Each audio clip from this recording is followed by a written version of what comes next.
Welcome to Email Roundup number 5. Today we're going to cover why no F-14s have been sent to Ukraine.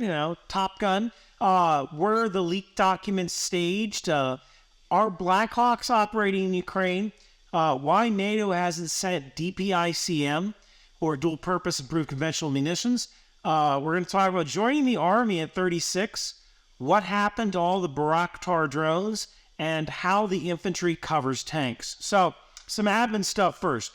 First off, thank you to everybody who connected with me on my Substack and bought a t-shirt off bunkerbranding.com. I spent about $8,000 flying to Colorado for the story about BioFire, and then turning around and then going to Fort Benning to do a story about the International Sniper Competition.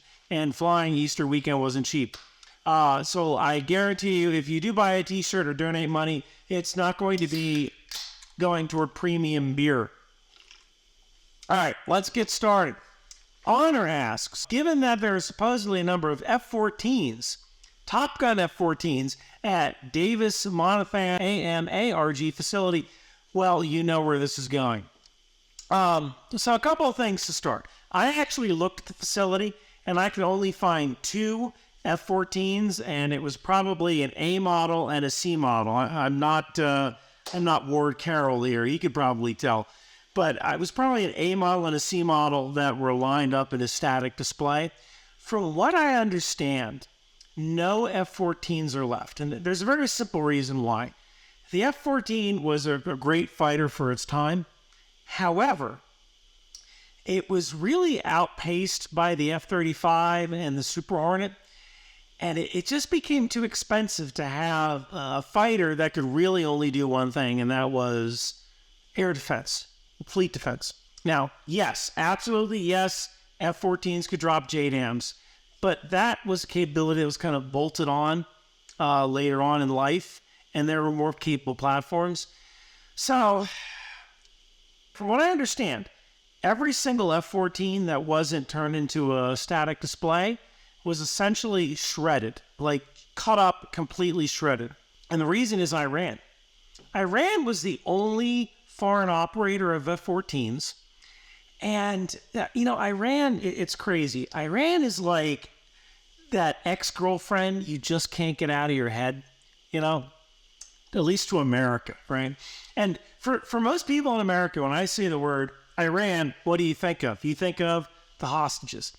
Back in 1979, Iranian students took American embassy workers hostage for 444 days.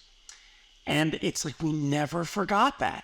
We never forgot that. And that's been like a big sticking point in America ever since those hostages were returned. It was like the girl gave us back our black sweatshirt that we really like, and we were still like, no, we don't want anything to do with you. So I believe that we shredded every single one of our F-14s so that there was absolutely no chance that a single bolt could go toward Iran's F-14 program. Now, from what I understand, by the way, Iran's having trouble keeping these things flying as well, and I believe they basically use them as AWACS because the radar in the F-14 is so powerful that it's actually acting as an AWACS, an airborne early warning control center for other Iranian planes.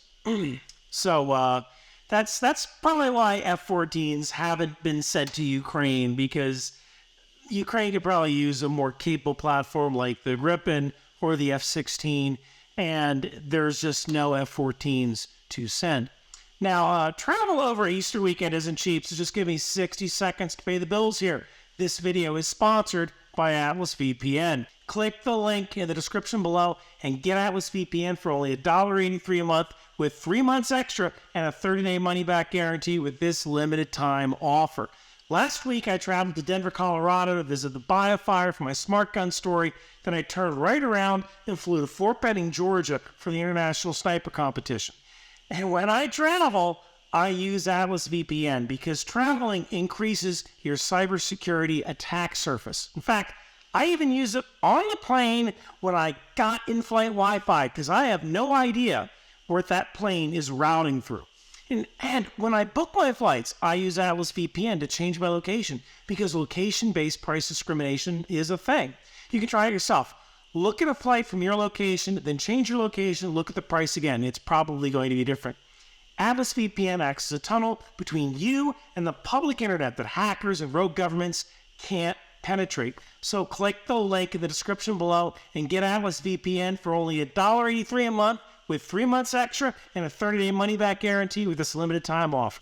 Thanks for sticking with me. So, Mitchell asks, I had a thought about the U.S. leaked documents. I wondered the likelihood of the documents and information being deliberately fake, misleading in the hopes of drawing out someone who may leak information or find the root cause of leaks that have already happened. So Operation Mince Me kind of screwed us on this, right? There was Operation Mince Me was this operation in World War II where the British, I think they found like a homeless dude, but they dressed him up like an officer and gave him good pocket litter. And pocket litter, by the way, is just like the stuff that you tend to have on you every day, like a dry cleaning receipt or a library card, right? So they dressed this guy up like I think it was a major. They gave him good pocket litter, and they had like a letter from him discussing how Britain is actually going to attack here instead of here. So that was Operation Mince Me. And there have been some people who are talking about the leaked documents that were leaked 2 weeks ago as like could this be an Operation Mince Me thing? And a couple of things about these documents.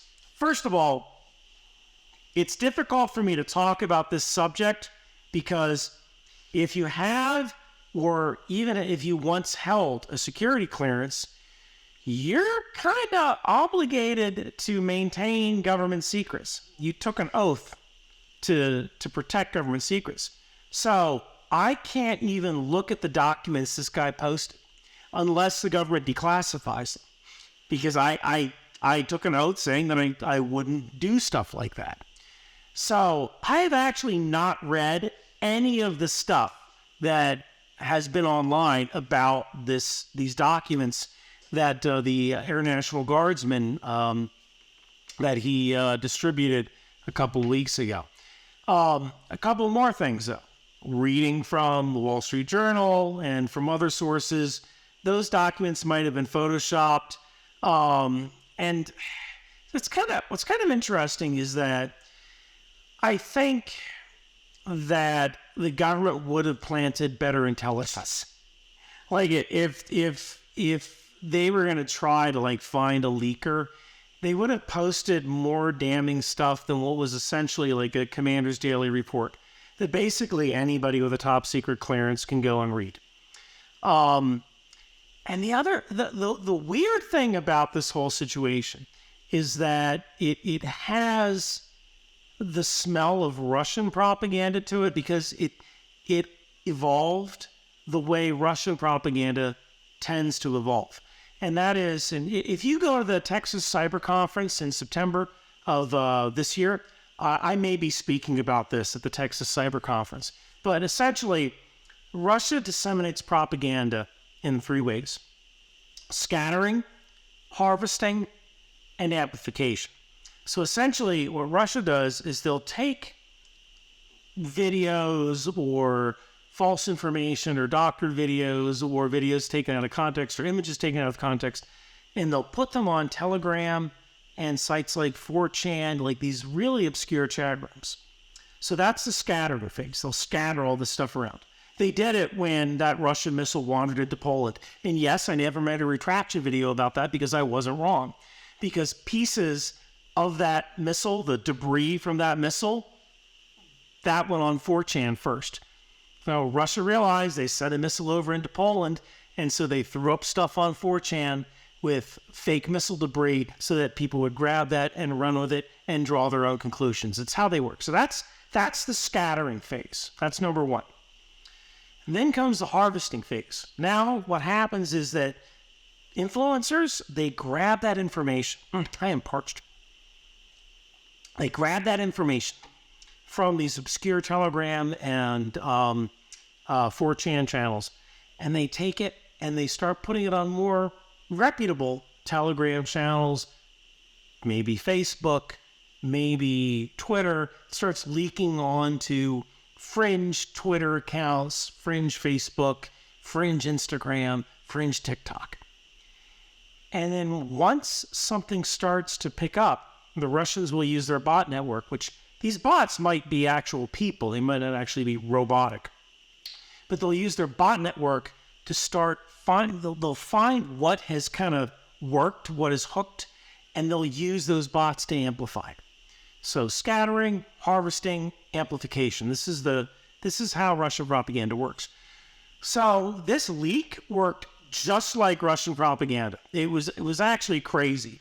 So if this was a government leak that was intentional to try to throw something off, they did it exactly the way Russia would have done it. So if this is the case, it's actually pretty brilliant. I don't think it's the case. I think it's the case of a young airman who wanted to win an argument online, and he didn't really think about the consequences of what he was doing. I also think that lately, ever since these documents came out, I keep hearing about the 7-to-1 casualty ratio. I keep hearing that Ukraine is losing 7 soldiers for every 1 Russian soldier, and in Bakhmut, you have a 4-hour lifespan as an infantryman. And I'm thinking, if that's the case, why isn't Russia taking the city yet? So I think that might have come from a doctored image, and maybe it was poorly photoshopped, and that's why I just keep hearing it again and again. But I believe that I don't believe that this was a planted item, even though it grew like something that would have been ideal. I believe it was just a kid who made a bad decision. All right, next up, Phil asks, short and to the point, have you seen this article? Okay, so this article is about a Ukrainian special operations or Blackhawk that popped up in Ukraine. Basically what I see here is just one Blackhawk. And by its livery, it's most likely a training model or a demonstration model. I don't see this thing actually going into combat. It's just too shiny. Now, my guess is that this is not a real Blackhawk. This is probably an S-70, which is the civilian and the export model of the UH-60 Blackhawk. So I don't think the U.S. government gave Ukraine a Blackhawk. There's civilian companies that own Blackhawks. DART, United Rotorcraft, mainly firefighting Blackhawks. Customs and Border Protection, they own S-70s. I think Skycorps uses either Blackhawks or S-70s as maintenance training aircraft for people who want to learn how to service American Blackhawks. They come over to the U.S. and they actually have a real civilian version of the Blackhawk that people can learn how to service the plane on, or service the helicopter with. So my guess is that this might be a former firefighting Blackhawk or some former S-70 that was in service with an oil company or a firefighting unit or some kind of training unit that somehow made its way over to Ukraine and is now being used by Ukrainian forces. So that's probably what this is. And again, I don't think Ukraine is actually using this thing in combat. It probably wouldn't be painted like this if it was. They're probably using it as a training tool for their special operations forces and as a way to say to the West, hey man, we can fly Western helicopters. Why don't you give us some? Next up, Fishkin asks, why isn't NATO sending DPICM munitions? DPICM means dual-purpose improved convention munitions. For artillery, MRLS, HIMARS, it seems like the absolute perfect counter to the Russian numerable advantage in troops and artillery. So DPICM are these improved conventional munitions. Essentially, it's a shell full of grains. I know for a fact that MRLS, all of the DPICM warheads have been destroyed or at least removed from MRLS. So you're not going to be able to put any of them on MRLS or HIMARS. These munitions were a good idea back before smart weapons. So they used to call the MRLS the grid square remover because they would fire these 12 rockets, and these rockets would break open all these bomblets, these ICM bomblets would come out, and they would cover basically an entire grid square and destroy all the people and light vehicles inside of it, theoretically, right? The problem with these munitions is that they fail. And when they're being released from their container, they're bumping into each other, they're hitting each other. And the rate of failure for NATO DPICM munitions is about 4%. So for every DPICM that you fire or drop from a plane, 4% of those bomblets don't work. Well, what happens to those bomblets? Well, they become mines and they kill some kid 10 years after the conflict. So these cluster bombs are very similar to landmines, close enough that a lot of nations just don't even use them anymore. Now, America never signed the landmine ban treaty. However, America still abides by it, even though they haven't really signed it. The only place that we still use landmines is the DMZ, the border on Korea. But we still kind of abide by the treaty.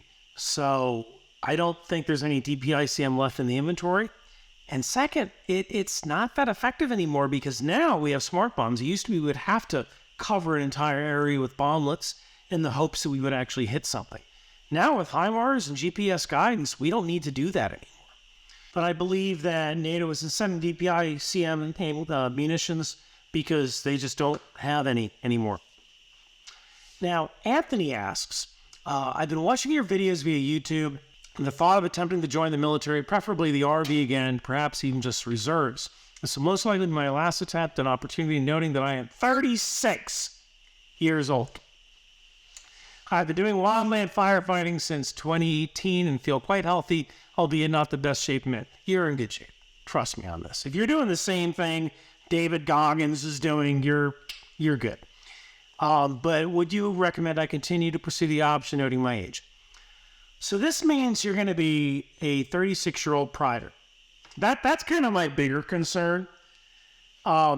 That you're going to be 36 years old and you're essentially going to be a private and you're going to be being yelled at by alcoholic NCOs who have 2 DWIs, who are younger than you. So that might be a tough nut to crack. Physically, you'll probably be fine. You mentioned joining the reserves. Now, America kind of has a weird system because we have the active duty Army, we have the reserve component, and then there's a third component called the National Guard. The reserve component is mainly made up of stuff that the Army really only needs in wartime. Civil affairs is one of those things. These are the people that jump in and win hearts and minds and put out leaflets and such. So the railway engineers, I think that's a reserve exclusive MLS as well. There's a lot of medical units that are reserves as well. And then there's the National Guard. And the National Guard is kind of like the state army. It's a part-time force, although sometimes it's full-time if there's a riot or a flood or whatever. So the National Guard might be an option as well for you to look into. Maybe look at a job specialty that isn't that difficult. Like 88 Mike might be an example. It'd be a truck driver, just to say, hey, look, I did it. I did my time. Be a truck driver, be a 42 Alpha paperwork, or be a 25 uniform, a radio signal system support specialist, that kind of thing. That might be a nice outlet for you. And in that, you could probably find a reserve unit that does that. If you want to do the combat thing, you have to look at the National Guard because the reserves don't have combat units. They just have combat support units or combat service support units.